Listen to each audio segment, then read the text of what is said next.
Este video tiene como finalidad complementar las clases que están en el aula virtual del profesor León Arizmendi sobre el tema salario. Y en la clase del profesor León Arizmendi hizo énfasis en los tres ángulos o las tres facetas mediante las cuales en esta materia se estudia el salario como retribución al trabajo pactado, no al trabajo ejecutado, primera diferencia, como mecanismo o como base de cálculo de una serie de pagos que se efectúan durante la relación de trabajo, y tercero, como mecanismo de protección, cuáles son las líneas que ha establecido la legislación y la jurisprudencia para proteger esta retribución que recibe el trabajador por el trabajo pactado, por el contrato de trabajo, no por solo por el trabajo ejecutado, es a cambio del trabajo contratado. Y en este video nos vamos a dedicar fundamentalmente a la evolución del concepto salario, los tipos de salarios que prevé nuestra legislación y que ha dicho la jurisprudencia sobre este tema. ¿Qué vamos a trabajar? ¿Cuáles son los objetivos? Vamos a tratar de mostrar una evolución legislativa. ¿En qué sentido? ¿Cómo fue consagrada el concepto de salario en nuestra legislación? ¿Qué tipo de protección se produjo para ese concepto? ¿Cómo fueron las primeras reglas en torno a la protección del salario? Y vamos a trabajar con especial referencia en la segunda parte de este video en las contradicciones que se han aparecido en la jurisprudencia en torno al concepto de salario, fundamentalmente viendo cómo en algunas sentencias unos beneficios son considerados de carácter salarial y otros beneficios son considerados que no tienen carácter salarial. Pero también vamos a ver cómo unos beneficios, que nadie duda que sean salario, son considerados salario normal y en otros sentencias son considerados como formando parte del salario integral y no como base de cálculo del pago de unos beneficios que se efectúa dicho pago por la noción de salario normal. Toda esta evolución tiene una sola finalidad: describir cómo han sido la, la actual consagración en el decreto ley y qué diferencia hay entre esa consagración y la ley orgánica del trabajo. ¿Y qué vamos a ver ahí? Primero, en el decreto ley se hace una valoración diferente del lugar que ocupa el trabajo y el capital en la creación de riqueza. El decreto parte haciendo una declaración de principio en torno a que el trabajo genera más valor y genera más riqueza que el capital. El capital en el sentido que el dueño de la empresa. Y vamos a ver también cuáles son las diferencias entre la LOT y el decreto ley en torno a algunos aspectos importantes, como por ejemplo el recibo de pago. ¿Por qué hoy es tan importante que en las empresas le otorguen un recibo de pago con una descripción muy detallada de todos los pagos que se están efectuando?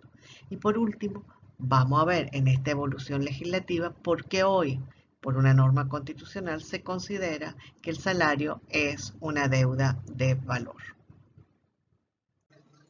En la evolución histórica, lo primero que hay que decir es que en la ley del trabajo de 1936 no había una definición de salario y que con base a unas normas para fijar el importe del salario, el original artículo 55, 73, con las diversas reformas que se efectuaron hasta el año 90, y ese artículo que decía, daba unos criterios para fijar el importe del salario en cada clase de trabajo.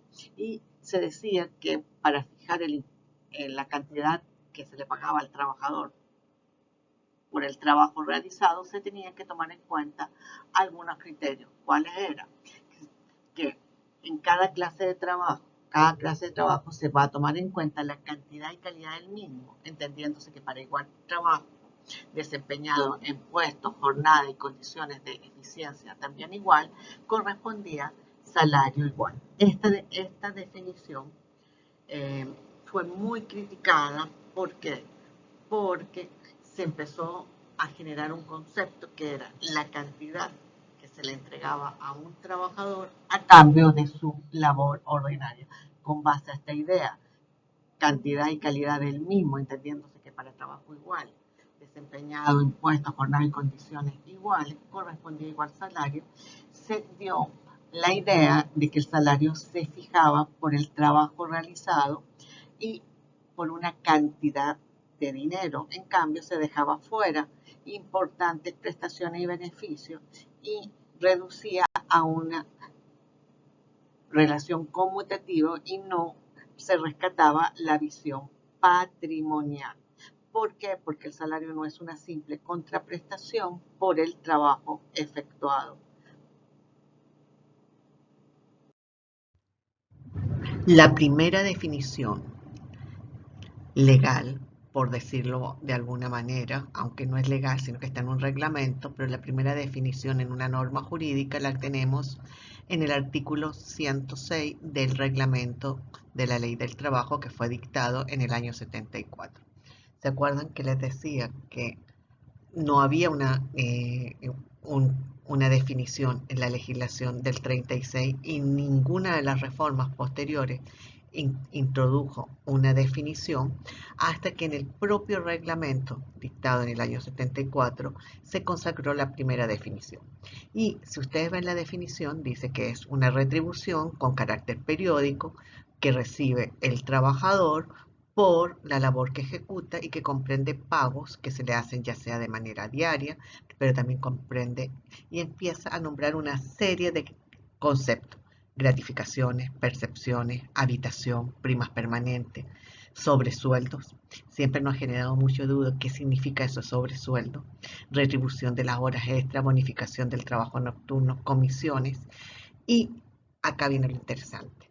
Dice, y el valor o el equivalente a una serie de prestaciones en especie que reciben los trabajadores, como por ejemplo el uso de la vivienda, la asignación de un vehículo y cualquier otro tipo de beneficios que reciban o prestaciones que reciban que sean necesarias para la ejecución del servicio o para la realización de la labor.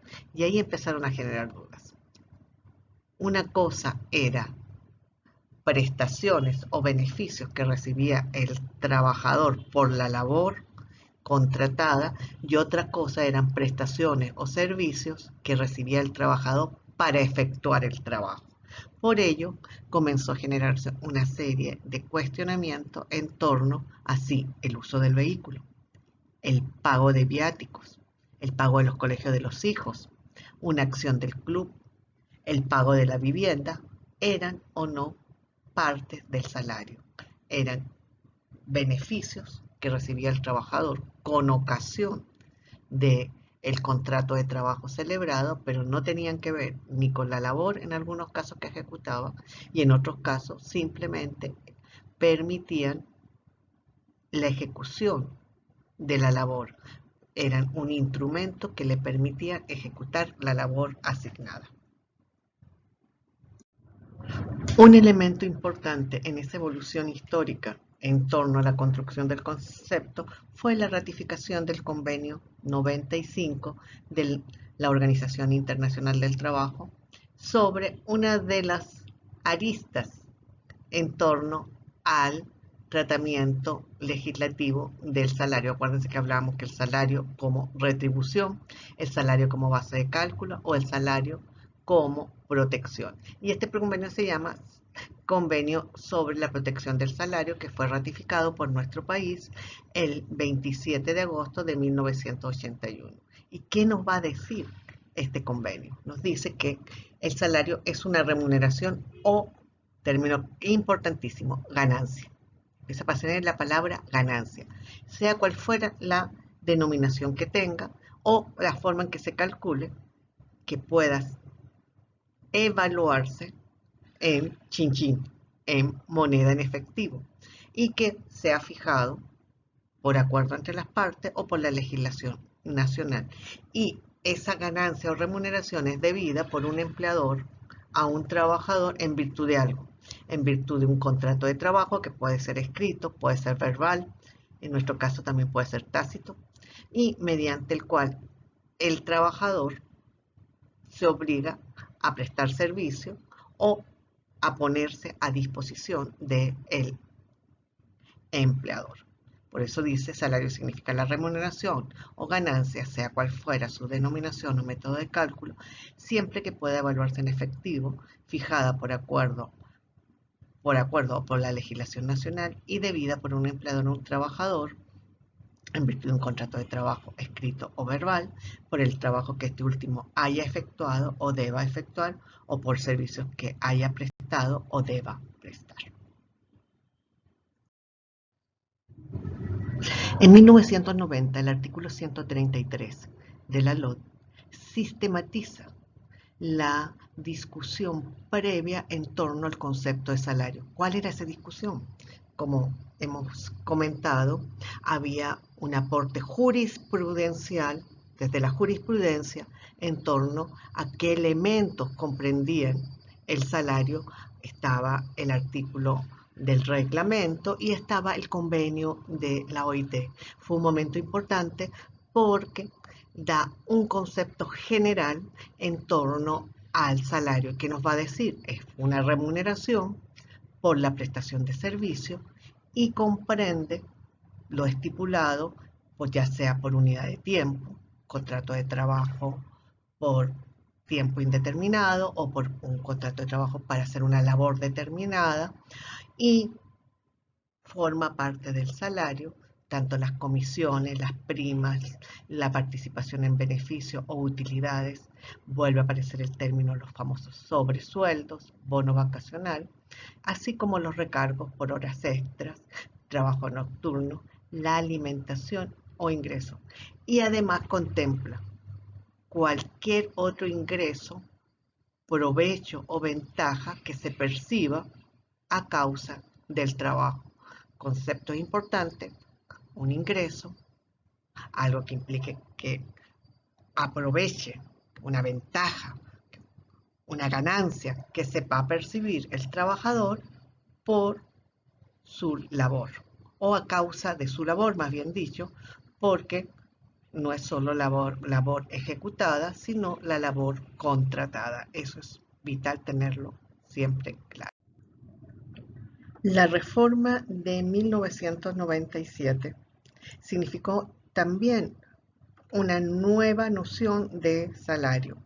Y en el caso del profesor Alfonso Guzmán, si ustedes ven su nueva didáctica, le va a presentar algunas críticas a la nueva definición que vamos a tener sobre salario. ¿Y cuál es esa definición? Hay dos términos que van a generar controversia, provecho o ventaja. ¿Qué dice el 133? Salario es la remuneración, provecho, ventaja, cualquiera fuera su denominación o método de cálculo, siempre que pueda evaluarse en efectivo. Esto de evaluarse en efectivo va a ser diferente en relación al decreto ley del 2012, que corresponde al trabajador por la prestación de su servicio y, entre otros, ¿qué elementos comprende el salario? Bueno, comisiones, primas, gratificaciones, utilidades, los famosos sobresueldos, el bono vacacional, así como cualquier tipo de recargo por día de feriado, por trabajar en feriado, hora extra o trabajo nocturno, y vuelve a aparecer la alimentación y la vivienda como parte del salario. Alfonso Guzmán criticó esta redacción por varias razones. Primero, dijo que la retribución la remuneración es una retribución o es un pago con ocasión de algo. Que ahí estaba perfecto, es decir, que el salario es una remuneración. Es perfecto porque la remuneración refiere a una retribución. Se retribuye o se paga una contraprestación. Pero el término provecho o ventaja podía dar dificultades, porque había provecho o ventajas que no necesariamente tenían carácter remunerativo, que no necesariamente generaban un enriquecimiento del trabajador ingresando algo al patrimonio del trabajador. Y ponía como ejemplo que por el sitio en que yo trabajaba tenía un préstamo hipotecario con intereses más bajos que los que estaban en el mercado. El ejemplo típico podría ser el Banco Central de Venezuela, que le prestaba para vivienda a sus trabajadores a la tasa del 4%. O también es un provecho y es una ventaja haber sido ascendido en el puesto de trabajo. El ascenso implica una mejor remuneración, pero también es una ventaja para el trabajador que no necesariamente es salarial. Entonces, el término provecho y ventaja, al ser tan amplio, incorporaba elementos que no necesariamente estaban vinculados a el trabajo. Y el concepto podía desfavorecer al trabajador porque decía cualquiera fuera su denominación, siempre que podía ser evaluado, que le corresponde al trabajador porque por la prestación de servicio. Volvía a un concepto central de la de prestación de servicio, y eso, la prestación efectiva de servicio, y lo central para Alfonso no era la prestación efectiva, sino la prestación contratada. Además de manejar las definiciones legales, me parece importante que también ustedes conozcan definiciones de la doctrina, de definiciones conceptuales de juristas. Y he utilizado dos grandes laboralistas, ambos latinoamericanos, uno venezolano, otro argentino, para dos conceptos de salario. El primero, Alfonso Guzmán, tomado de su manual clásico de la materia, eh, la nueva didáctica del trabajo, que ustedes tienen la última versión inclusive online, y la segunda de Vázquez de Arlat, que es un eh, jurista argentino, que tienen en común ambas definiciones. La idea de libre disponibilidad, que se manifiesta tanto en la transferencia en propiedad o que se utilice ese beneficio en provecho del trabajador o de la familia del trabajador. Entonces, ¿qué tenemos? ¿Qué dice Alfonso Guzmán? Es una remuneración del servicio del trabajador que está compuesta por una suma de dinero, la cual pudo haber sido acordada de manera expresa o tácita, y también, además de esa suma de dinero, por un valor. El valor estimado del uso de ciertos bienes en especie y que el patrono haya hecho esa transferencia de dinero, y ese valor estimado deben ingresar en calidad de propiedad en el patrimonio del trabajador. Vázquez Viarla también dice lo mismo: retribución específicamente determinada en dinero, en diversas formas de dinero, y que sea de libre disponibilidad. Y la parte en especie también está referida a que el trabajador percibe esos frutos en especie por ponerse a disposición del empleador. Lo importante es que ambos, tanto el dinero como los beneficios en especie, sean de libre disposición, elemento clave para determinar que ese beneficio forme parte del salario. La concepción patrimonial del salario, que está en la doctrina y la maneja el profesor Óscar Hernández Álvarez, como activo que se incorpora al patrimonio del trabajador como compensación a las obligaciones que éste asume en la relación de trabajo, independientemente del hecho que el patrono utilice o no la fuerza de trabajo puesta a su disposición, es una noción muy importante, porque vamos a ver que una jurisprudencia que vamos a trabajar toma esta concepción patrimonial del salario para determinar qué beneficios forman parte o no del salario. Recuerden que la importancia de que si forman parte o no del salario tiene que ver con que el salario es una base de cálculo para el pago de otros beneficios. ¿Y cuál es la noción de salario que maneja el decreto ley? Primero, muy similar a la Ley Orgánica del Trabajo, nos habla de una remuneración, provecho o ventaja que va a corresponder al trabajador por la prestación de su servicio. En esto, el decreto copia la definición del artículo 133 de la reforma ocurrida en el año 97 y tiene el mismo problema que dijo Alfonso sobre ese artículo, la palabra provecho o ventaja y los provechos y ventajas no remunerativos, de los cuales ya vimos el ejemplo de un préstamo hipotecario a una tasa de interés más baja que la legal, la pública, y una ventaja que puede ser, por ejemplo, un ascenso con todos los requisitos de ley.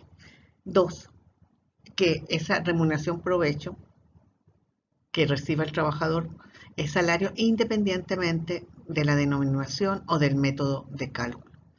Tres, que sea evaluable en moneda de curso legal. Eso es una diferencia con el artículo 133 de la Ley Orgánica del Trabajo, que decía que era evaluable en efectivo. Entonces, ¿qué tenemos? Una remuneración independientemente cómo se le denomine y cómo sea su método de cálculo, o un provecho o una ventaja. ¿Y qué conceptos o beneficios comprenden el salario? Eso lo vemos en el artículo 104 del decreto. Y primero habla de primas, habla de gratificaciones, habla de participación en los beneficios, sobresueldos, vuelve a aparecer la palabra sobresueldos, que era un pago que se hacía, antes había un sobre, y dentro de ese sobre se metía lo que te correspondía, lo que estaba más allá del salario cotidiano normal, era lo que estaba sobre el sueldo normal, por eso el término de sobresueldo. El bono vacacional, los recargos por los días feriados y horas extra o trabajo nocturno, la alimentación y la vivienda. Todos estos beneficios formarían parte del salario. Ojo con alimentación y vivienda, porque vamos a ver un beneficio de carácter social no remunerativo, que se denominan ahora el famoso cesta ticket, que se considera que no forma parte del salario. Y toda la discusión que hay sobre cuando el patrono le pone la vivienda al trabajador, si el valor de esa vivienda pudiese ser parte del salario de ese trabajador. La evolución del concepto del salario de la jurisprudencia tiene hitos importantes. Hasta 1997, creo que el hito más importante fue un laudo arbitral. En la empresa Sidor siempre han habido conflictos para determinar si un pago que se le efectúa al trabajador por la prestación de su servicio tiene o no carácter salarial. Y en 1977 hubo un laudo arbitral. El árbitro fue el profesor Alfonso Guzmán y se estableció un concepto amplísimo de el concepto de salario. ¿Y qué fue lo central? El salario, todo lo que el trabajador adquiera en propiedad y por tanto tenga la libre disposición, y todo lo que adquiera en propiedad por el trabajo contratado. El salario está vinculado al trabajo contratado, no a la labor ejecutada. O sea, Si fuera por la labor ejecutada, el pago del salario, los días de descanso semanal obligatorio o los feriados no tendrían justificación. Después de esa sentencia ha existido una evolución que diríamos contradictoria en la jurisprudencia en torno al concepto salarial en cuanto a qué elementos o qué beneficios o qué pagos en especie forman parte del concepto de salario. ¿Y cuál ha sido la gran contradicción? Algunas sentencias vinculan el salario a contraprestación por el trabajo realizado en cambio hay otras sentencias que vinculan el salario como beneficio o remuneración o provecho que ingresan al patrimonio del trabajador y éste tiene libre disponibilidad. Esta contradicción entre una concepción conmutativa a cambio de la labor realizada o la patrimonial a cambio de la labor contratada independientemente que se ejecutó y además que el beneficio, remuneración o provecho ingresa al patrimonio y es de libre disponibilidad, ha llevado que el mismo beneficio se considere salarial o no salarial. Y hay una alta dificultad para entender que la contraprestación del trabajo, contratado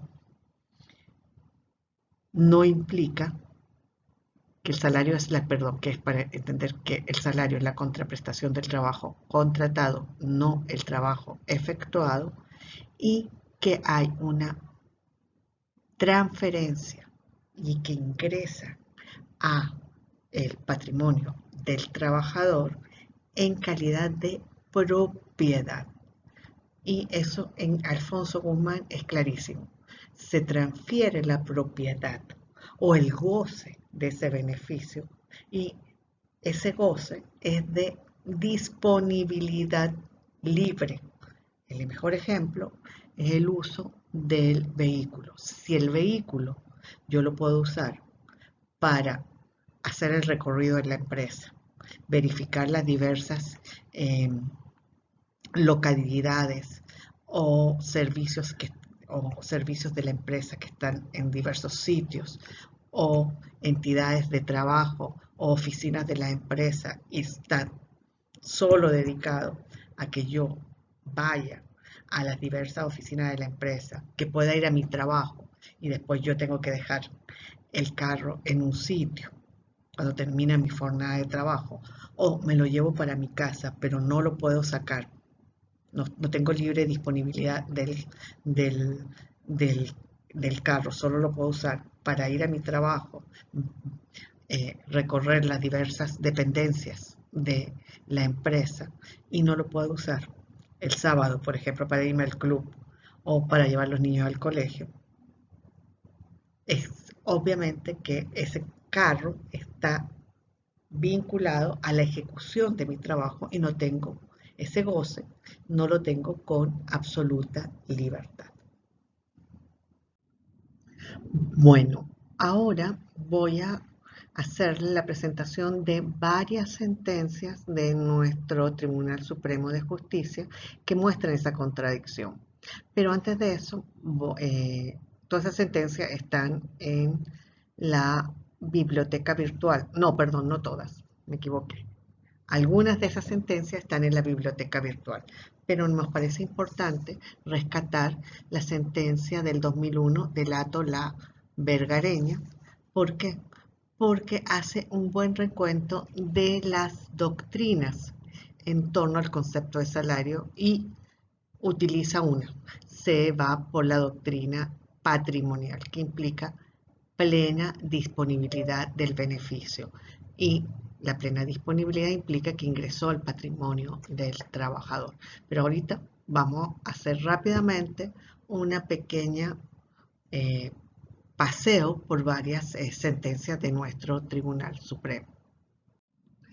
Vamos a iniciar el análisis de la jurisprudencia con la sentencia Pérez Ávila, Hato, La Vergareña. ¿Por qué?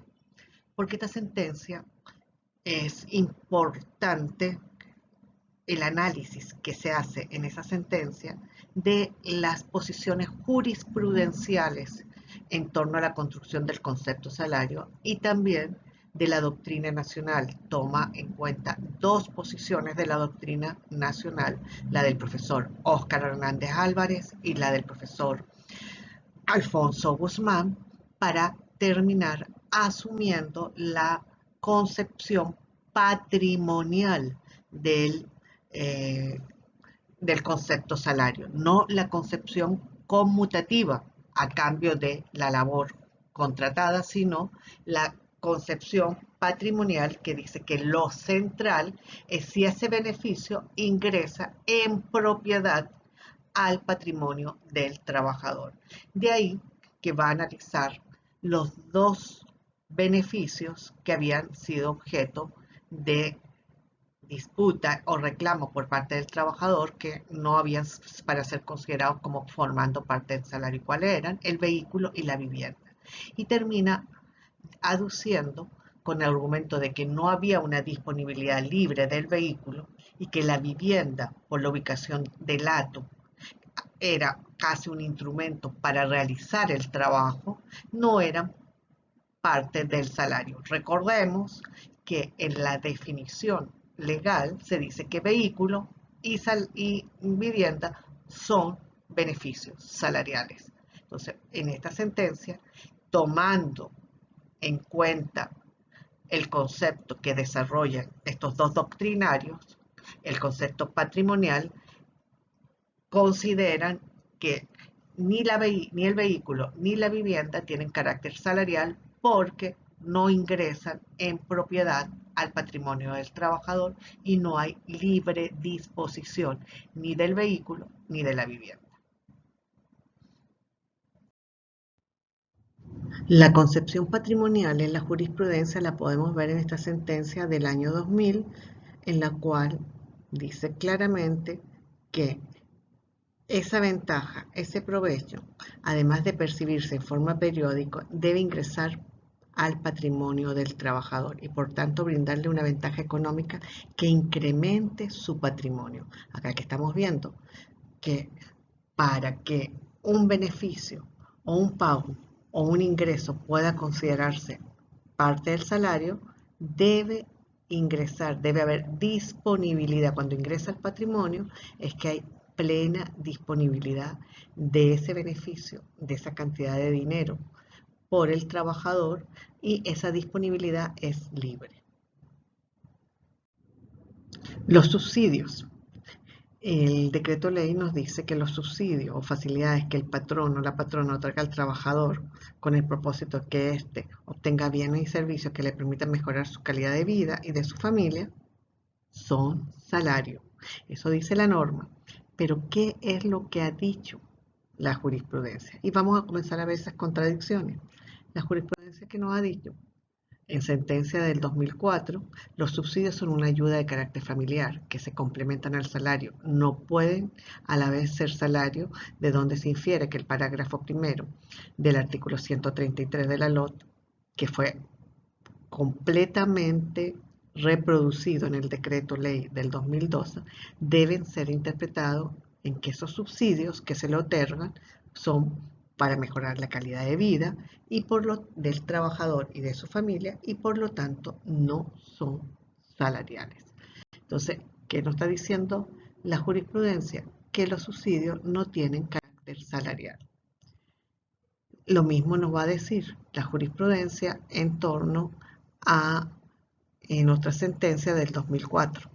El pago de la seguridad de la vivienda, vigilancia del colegio de los hijos, de los gastos, cuota de mantenimiento de una acción de club, los costos de los pasajes aéreos de traslado del trabajador y su familia para ir al país de origen, el vehículo.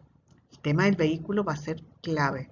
El pago de los gastos de regreso a su país de origen y el pago de la del HCM para mejorar tanto el nivel de vida del trabajador y su familia son una ayuda de carácter familiar que complementan el salario y no tienen carácter salarial. Hay dos conceptos que ustedes deben manejar muy bien. El concepto de salario, qué es salario, qué beneficio o qué pago forma parte del salario, y cuando un beneficio es salario, si ese beneficio o ese pago o ese provecho o esa remuneración, por decirlo en sentido amplio, es salario normal o salario integral. Por lo cual lo más importante es tener claro qué es jurídicamente, cómo define nuestra legislación el concepto de salario normal. Y ahí hay dos palabritas que son claves: permanente y regular.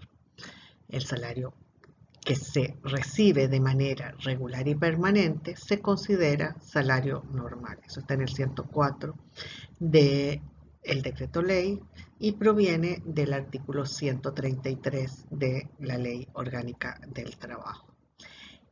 ¿Qué es lo regular y qué es lo permanente? Ha generado mucha controversia en los casos concretos, sobre todo porque el salario normal va a ser una unidad de medida de otros beneficios. ¿Se acuerdan que hemos hablado las tres facetas del tema salario? Salario como retribución del trabajo contratado, salario como unidad de cálculo y salario como protección. Bueno, el hecho que el salario que el salario normal sea la unidad de medida del pago de otros beneficios hace que se discuta si ese beneficio, que ya se sabe que es salario, forma o no parte del salario normal, con lo cual han habido contradicciones también en la jurisprudencia. Y vamos a ver algunas. Por ejemplo, el bono vacacional, en algunas sentencias, el salario es parte del salario normal. En cambio, en otras sentencias, el bono vacacional no forma parte del salario normal. Vemos que dice, para definir salario normal es necesario depurar las categorías de salario integral de sus componentes no normales o habituales. Integran el salario normal el sueldo básico o la comisión que habitualmente recibe el trabajador, los pagos por horas extra, bono nocturno, cuando se devenga con cierta regularidad. El bono nocturno no siempre, según esta sentencia, va a ser salario.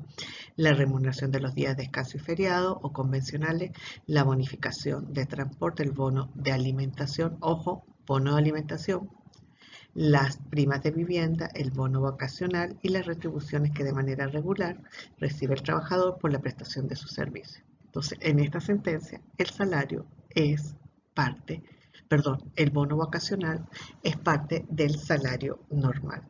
En cambio, en la que vamos a ver a cuarta siguiente, el salario no forma parte el bono vacacional no forma parte del salario normal. Entonces dice, hasta una definición que repite la ley, aquí está la palabrita clave, regular y permanente, durante su jornada ordinaria de trabajo como retribución por la labor prestada. Vincula lo regular y permanente a la jornada ordinaria, por lo cual debe concluirse que la alicuota de utilidad y el bono vacacional no forman parte del salario normal. Otro tema, los bonos por cumplimiento de meta. Una sentencia dice que un bono por incentivo de productividad que se paga a los empleados para alcanzar ciertas metas establecidas por la empresa que remunera el trabajo de quienes se benefician y por lo que se benefician del mismo, tiene naturaleza salarial. Entonces, el bono, si a mí la empresa me dice, si usted responde 30 llamadas y en las 30 llamadas en un día va a tener un bono de productividad. Esta sentencia dice que eso tiene carácter salarial. En cambio, Vamos a ver otra sentencia. El bono de meta alcanzada era cancelado por la demanda únicamente a los altos gerentes de la entidad bancaria como política accionista. Por lo tanto, no tiene, y era una expectativa otorgada a los altos gerentes, se decía, dependía de los resultados colectivos, las razones por las cuales se considera que no tiene carácter salarial. Otro tema, ya no estamos hablando de un bono de metas, sino vamos a ver otro tema, que es el vehículo. En una sentencia, el vehículo tiene carácter salarial, por lo cual forma parte de los elementos o el valor de tener el vehículo. Hay que determinar qué valor monetario tenía tener asignado ese vehículo a fin de calcular ese valor en las prestaciones sociales y demás beneficios. En este caso, el vehículo tenía carácter salarial. En cambio, en esta otra sentencia, el mismo vehículo no tiene carácter salarial. Dice, la suma de dinero que mensualmente otorgó la demandada al trabajador por el rubro de vehículo no era originada por causa o por retribución de la labor que ésta prestaba, sino que la misma fue otorgada para cubrir de manera exclusiva los gastos que pudiera incurrir por el deterioro de su vehículo en la ejecución del servicio, sin que tal prestación implicara un enriquecimiento efectivo en el patrimonio. Ojo, acá hablan de enriquecimiento. En cambio, la teoría patrimonial no implica enriquecimiento, implica ingreso en el patrimonio. Es diferente. Y las comisiones. Las comisiones de los gerentes de venta no deben ser tomadas en cuenta para el cálculo del salario de los días de descanso. O sea, las comisiones no son salario normal. Podrían ser salario integral según esta sentencia. Recuerden esos dos conceptos, salario normal, salario integral. Pero tampoco está claro cuáles son los criterios que va a tomar la jurisprudencia para determinar cuándo las comisiones van a integrar el salario normal y cuándo van a integrar el salario integral. Lo que está claro es que es salario. Sobre las comisiones, otra sentencia del 2008 estableció que sí forman parte de los salarios del trabajador. La sentencia anterior decía que no, esta dice que sí forman parte. Bueno, para ir ya finalizando, considerábamos importante hacer unos comentarios sobre los subsidios no salariales establecidos en el artículo 105. Por un lado, vimos todos los beneficios que pueden considerarse salario y cómo, a pesar de que la propia ley dice que vivienda y vehículo y alimentación son salarios, hay una regulación de beneficios no salariales que se denominan beneficios sociales de carácter no remunerativo, que se aleja de esa regulación, de la misma regulación legal. Y ¿cuáles, por ejemplo? Se considera que no es salario el servicio de centro de educación inicial previsto en el artículo 344 de la ley, 343 y 344, que nos dice que el patrono que ocupe más de 20 trabajadores deberá mantener un centro de educación inicial que cuente con una sala de lactancia donde se garantice la atención y la formación adecuada de los hijos de los trabajadores desde los 3 meses hasta los 6 años. Esa obligación está en el artículo 343. Ese servicio de educación inicial se considera un beneficio salarial, un beneficio no salarial, perdón. El segundo, que es el más complicado, el famoso CESTATIC, el cumplimiento de la obligación de alimentación a través de comedor, cupones, dinero, tarjeta electrónica y demás modalidades previstas en la ley. En la actualidad, el CESTATIC ni es un servicio de comedor, ni es un cupón, ni es una tarjeta electrónica, pero sí es una cantidad de dinero que se transfiere a la cuenta de los trabajadores mensualmente, regular y permanentemente, todos los meses. De ahí que, por ejemplo, algunos consideran que se desnaturalizó completamente el Cesta Ticket porque ya no está vinculado ni siquiera a la prestación de servicios. El Cesta Ticket se pagaba por jornada de trabajo realmente efectuada. Ahora se paga inclusive en vacaciones. El segundo punto de que habría una contradicción entre el artículo 104 que dice, volvemos a leer el 104,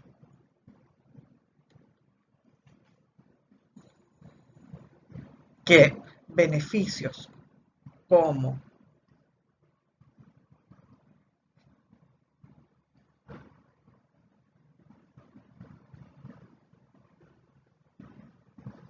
la alimentación y la vivienda, lo dice claramente, son de carácter salarial, lo dice el 104 de la ley. En cambio, el 105 dice que el beneficio de alimentación, inclusive pagado, como lo ven acá, en dinero, no es salario.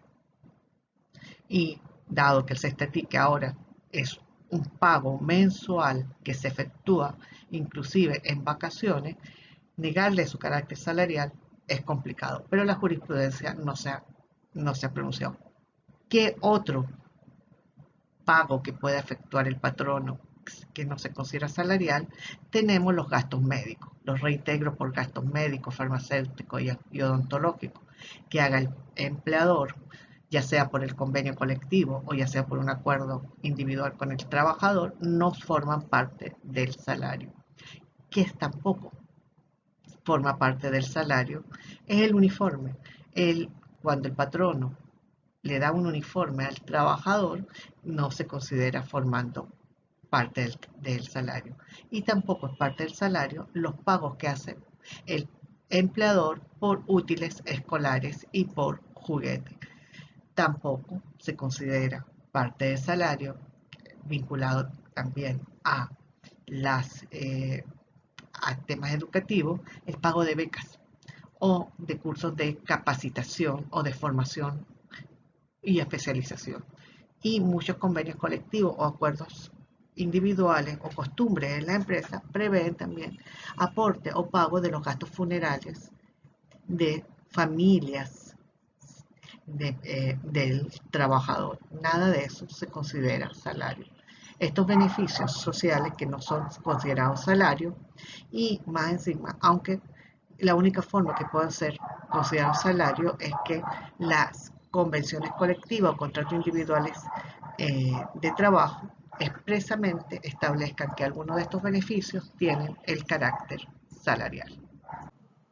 Bueno, para finalizar, ¿qué son cosas importantes o que podemos tomar como ejes el día de la clase presencial en la cual vamos a tocar este tema? La primera cosa es que hay pocos cambios entre el concepto establecido en el artículo 133 de la Ley Orgánica del Trabajo y el 104 del Decreto Ley 2. Las dudas sobre el carácter no salarial del Cestatique han aumentado. Hay pago regular a través de transferencia hacia la cuenta personal del trabajador, con lo cual hay 100% de disponibilidad de ese dinero, ingreso total al patrimonio, con lo cual y ninguna vinculación con su origen, que era dar al trabajador una comida diaria balanceada. Las características del Cestatique han llevado a que la profesora Ana Victoria Perdomo, en su trabajo sobre justamente sobre el carácter salarial del Cestatique, haya demostrado en una monografía que el Cestatique cumple todos los requisitos para ser considerado de carácter salarial. En la actualidad, el Cestatique y lo que el último aumento salarial, o lo que se denomina para el sector público bono por la guerra económica, o las bonificaciones que los trabajadores del sector público reciben a través del sistema sistema patria, hay una bonificación y una desalarización total del salario del trabajador, con lo cual desde el propio Estado se está promoviendo un fraude a la ley porque hay una violación de la legalidad que señala que en el 104 que los ingresos que recibe el trabajador por el trabajo contratado son salarios. Estamos en presencia de una absoluta violación. El artículo, y más aún si tomamos que en la actualidad hay un refuerzo del carácter alimentario del salario, eso lo vemos en el artículo 100, numeral 1, se robustece la inembargabilidad, porque antes era inembargable hasta una porción del salario y había una referencia a una cantidad de salario mínimo. Hoy es todo el salario inembargable y se plantea por la Constitución que el salario genera deuda de valor. Esto ha sido vuelto a traer con el último decreto de aumento del ingreso salarial mínimo, no salario, porque el salario quedó de todas maneras en 130 bolívares, en la cual se dijo que todos los meses se estatique el bono de alimentación iba a ser actualizado al valor del dólar en ese momento. O sea, si el estatique en el momento que se promulgó la Gaceta, mayo del 2023, era 25 bolívares, un dólar 25 bolívares, al mes siguiente un dólar 28 bolívares, se suponía que se iba a actualizar al valor del dólar. Eso no es verdad, la Gaceta dice que eso va a ser evaluado. Entonces, en épocas de inflación y tampoco con datos oficiales, la posibilidad de indexar enfrenta muchas mayores dificultades. Y la jurisprudencia no ha variado con el decreto ley. Siguen habiendo ambivalencias, pero ya nadie discute el carácter no salarial del vehículo.